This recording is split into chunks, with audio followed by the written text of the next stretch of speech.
son las que dicen, no, yo no voy a hacer gastar tanto a mi viejito.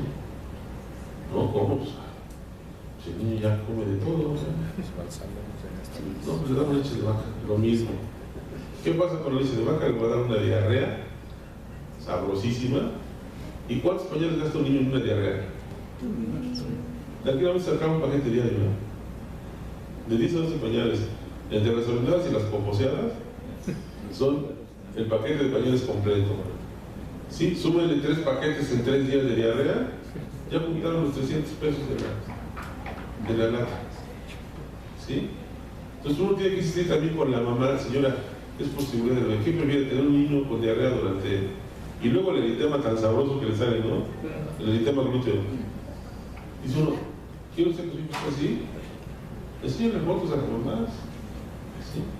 Esta diarrea, esto le puedo que se va a su bebé si continúa con la diarrea. Denle esta fórmula, continúe con esto. ¿Sí? Ahora, obviamente sabemos que un niño lactado con la leche materna no va a ser enfermizo, no va a tener diarrea, no va a tener alergia, no va a tener nada. ¿Sí? O alimentado por su mamá. ¿Sí? Pero si no, tener una fórmula que contenga todo lo que va a proteger al bebé, todo lo que tiene beneficios importantes para el mismo, ¿no? Entonces, fíjense, esto es como una terapia de medicamentos. ¿Ustedes por qué dan una ampicilina en un niño? Porque hay una infección. ¿Sí? ¿Y cuánto tiempo dan ampicilina? Por ejemplo, en una enfermedad gastrointestinal. 7 días, cada 12 horas. Es la posología, ¿no? ¿Por qué lo dan así? Porque es el tiempo de posología. Sí, porque es. ¿Por qué? Porque eliminamos la enfermedad y eliminamos al bicho que produce la enfermedad. ¿Sí? Entonces tenemos que darle un tiempo, esa terapia, para asegurar que la bacteria se elimine y la enfermedad también se elimine, ¿no? ¿Por qué no hacemos eso mismo con la nutrición? ¿Por qué no pensamos que el niño se tiene que nutrir con omega 3 hasta los 5 años? ¿Por qué hasta los 5 años? Porque es el peso máximo cerebral que podemos tener hasta los 5 años. ¿No han visto ahorita muchos niños ya de 4 o 5 años con lentes con fondo de botella? Ya niños que no ven, niños que se tropiezan y se pegan con las orillas de las mesas, o niños que van caminando y ¡pum! Se cayó. Y dice, ¿dónde está? ¿Por qué te tropezaste, chamaco malvado? Y no hay nada. Y el niño se cae, y se cae, y se cae. ¿Sí? Y a veces nos llevan a ustedes, doctor, quiero que me dé algo para el niño, denle vitaminas, porque el niño es muy torpe y se cae a cada rato. Fíjense que a lo mejor no es que sea torpe, a lo mejor el niño no tiene una visión adecuada y no puede calcular la profundidad para dar el paso y pum, se cae. Y lo mismo pasa con las mesas. No es que sea distraído, el niño no está viendo, no tiene una capacidad visual suficiente para poder ver y se pega con las orillas de las mesas o las orillas de todo, ¿no? ¿Sí? Y entonces eso se llama deficiencia visual, deficiencia cerebral, retraso visual y retraso mental. ¿Sí? Y eso me lo da solamente los omega 3. Una vez un doctor me dijo, a ver, usted está hablando mucho de los omega 3. ¿Por qué me dice usted que la función visual depende de los omega 3? Muy fácil. ¿Conocen ustedes la rhodopsina? ¿O han oído hablar de la rhodopsina? La rhodopsina es una molécula que tenemos en los bastones humanos. Está en la membrana del bastón humano. Acuérdense que tenemos 2 tipos de células a nivel del ojo, conos y bastones. Los conos son los bastones, unos de ellos. Unos ven en tercera dimensión, otros ven en 2 dimensiones. Unos ven en blanco y negro, otros ven en color. Unos tienen precisión, otros no tienen precisión. Pero la suma de las 2 funcionalidades celulares nos da lugar a una imagen que vemos bien. ¿Sí? Bueno, de los 2, los bastones contienen una molécula que se llama rhodopsina. Y la rhodopsina está formada por 2 partes. Una cosa que se llama opsina, que es una proteína, y esa opsina tiene que estar inmersa en la membrana del bastón humano. Y la otra cosa, voy a ponerlo como si fuera esto, es el retinol. Retinol más opsina me da rhodopsina. Cuando llega un fotón de luz, hagan de cuenta que yo abrí mis ojitos en la mañana y vi un fotón de luz. en ese momento se rompe la molécula de rodopsina. Y este retinol se convierte en transretinol. Pero el transretinol no se puede pegar a la opsina otra vez para formar rodopsina.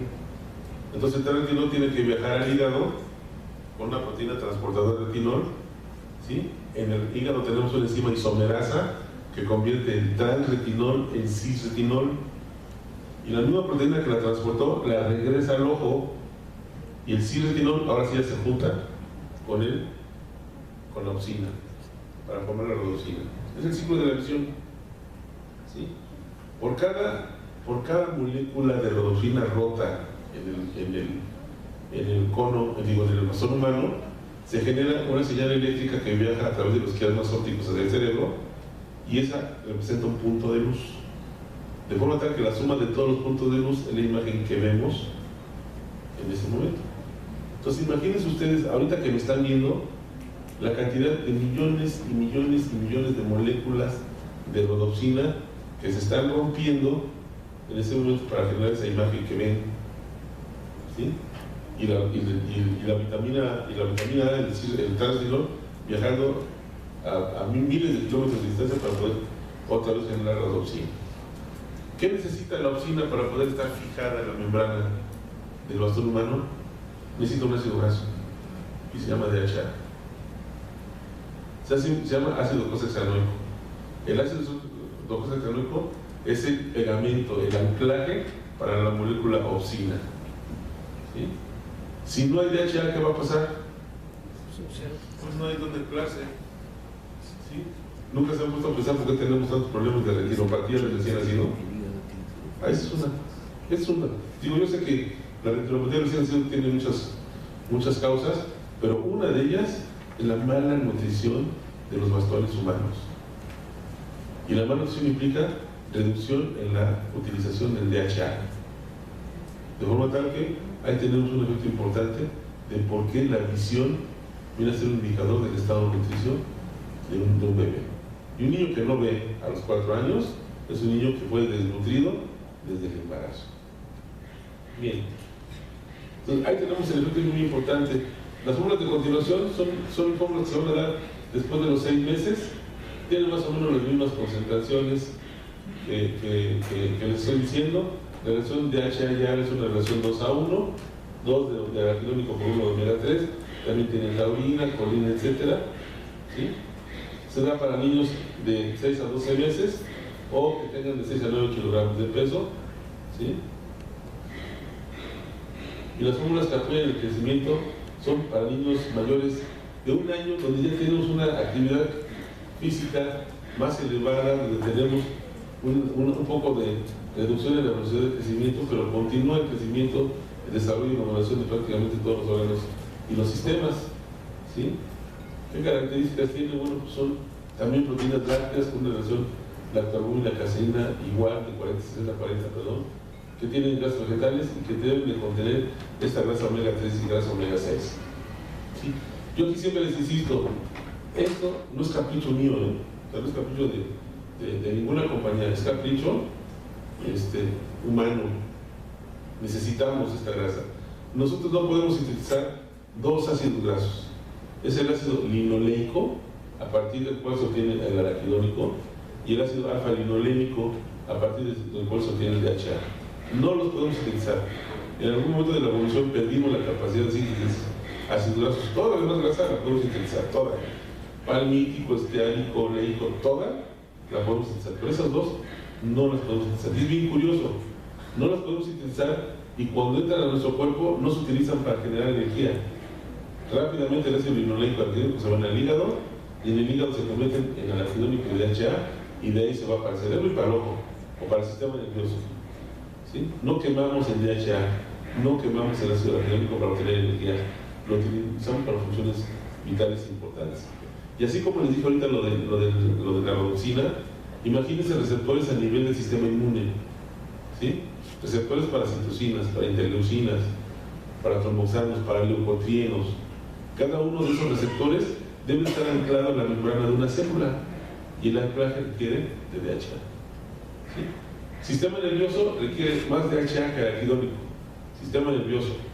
llámese cerebro, ojos, etcétera, sistema nervioso central. Sistema inmune requiere más araquidónico que DHA, ¿sí?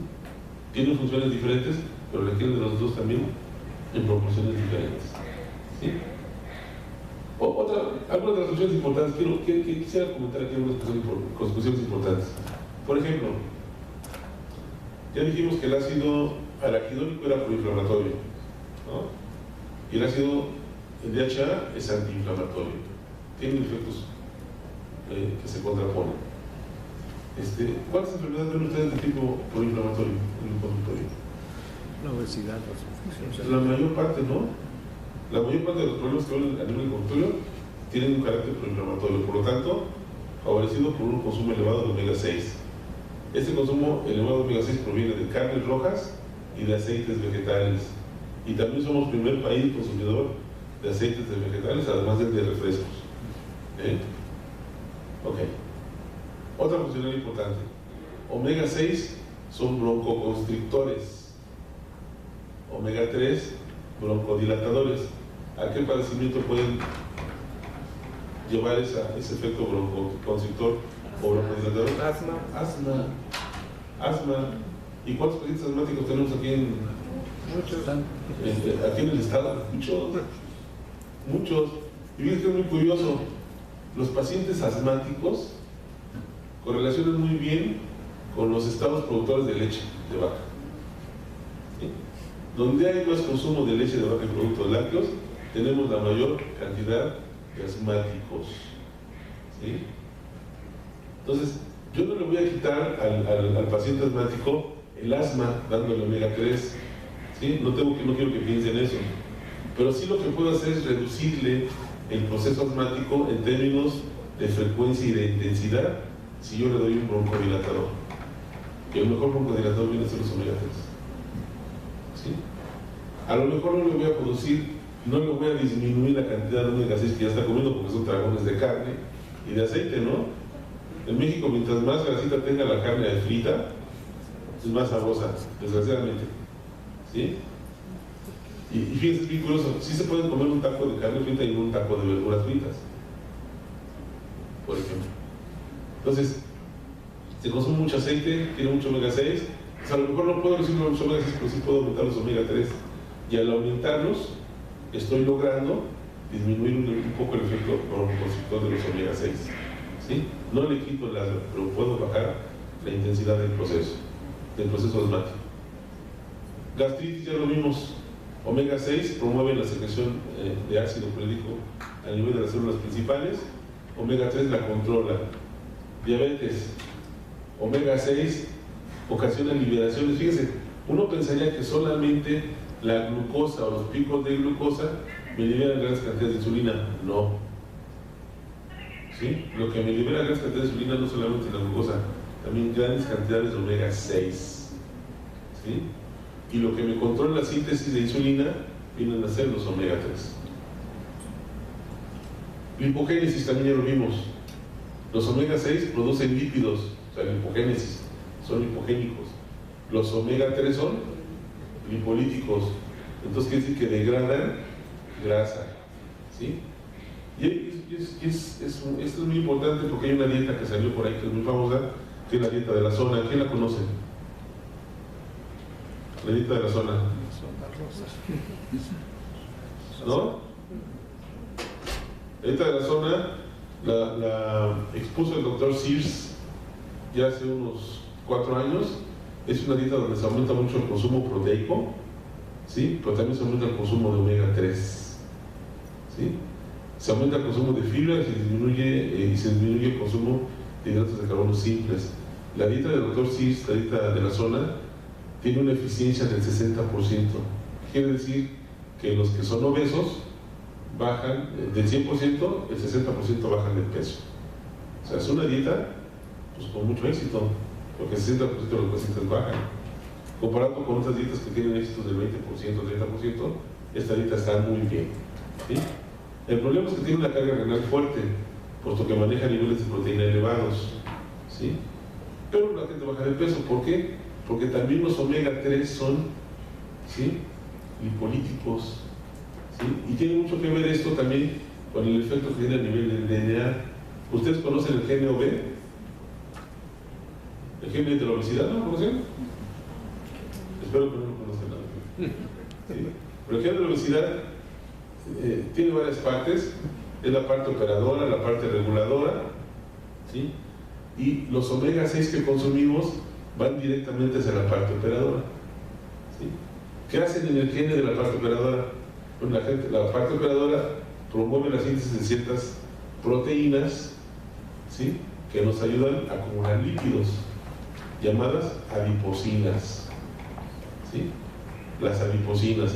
Estas adiposinas o adipoquinas, como quieran llamarles, lo que hacen es que el tejido adiposo, ¿sí?, se hipertrofie y se llene de grasa y entonces nos inflamos.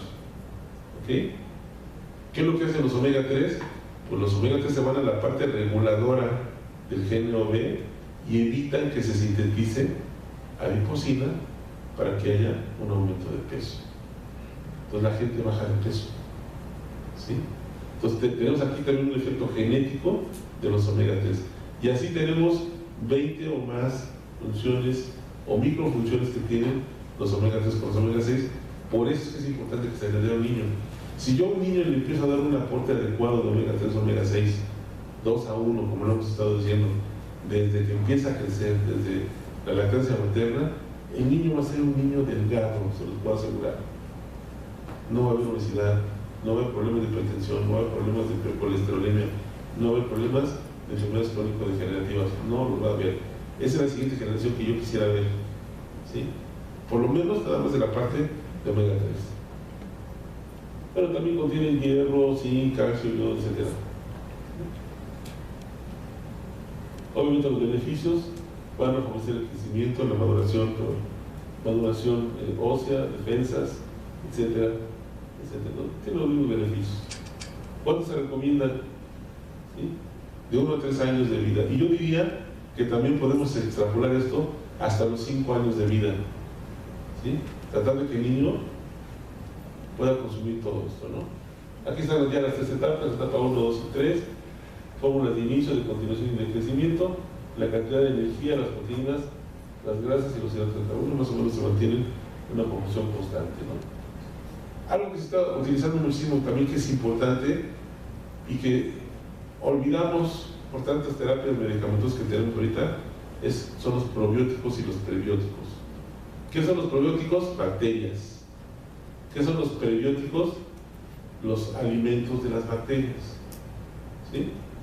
Todo lo que me produzca una buena biomasa bacteriana se considera como un prebiótico. Y los probióticos son todas esas bacterias que conocemos que forman parte de nuestra flora intestinal. ¿Ok? Vean, esta microflora que va a estar recubriendo prácticamente todo lo que es el intestino humano va a ser de gran utilidad para poder tener un intestino que funcione bien. Tenemos de todo, ¿eh? Aquí tenemos bacterias patógenas y bacterias no patógenas, ¿sí? Y de todas las tenemos en el estómago. Y yo no sé cómo, pero hay como un acuerdo entre las patógenas con las no patógenas para poder mantener un estado de salud adecuado a nivel intestinal, ¿sí? Y ese acuerdo implica que las no patógenas no crezcan mucho, porque si crecen mucho generan una enfermedad. Imagínense toda la putrefacción intestinal que hay, toda la generación de carcinógenos que tenemos por parte de esas bacterias, ¿sí? Y por el contrario, las no patógenas, lo que me sintetizan vitaminas, me sintetizan ácido fólico, me sintetizan vitamina K, ¿sí? Me sintetizan vitamina B12. Si yo no tengo bacterias no patógenas, pueden tener efectos importantes. No sé si han visto que hay muchos niños en este momento que se golpean y se les sale un moretón de ese tamaño, ¿sí? ¿Por qué? Y ese moretón está implicando que hay hay un rompimiento muy importante de venas y de capilares y liberación prolongada de sangre, ¿sí?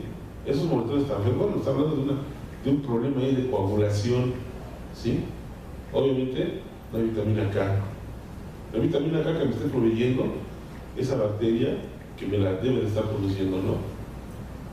Ayuda a la digestión de muchos otros nutrimentos, estimulación también de funciones inmunes y obviamente también la inhibición de otras bacterias patógenas tenemos eso. Entonces hay como un convenio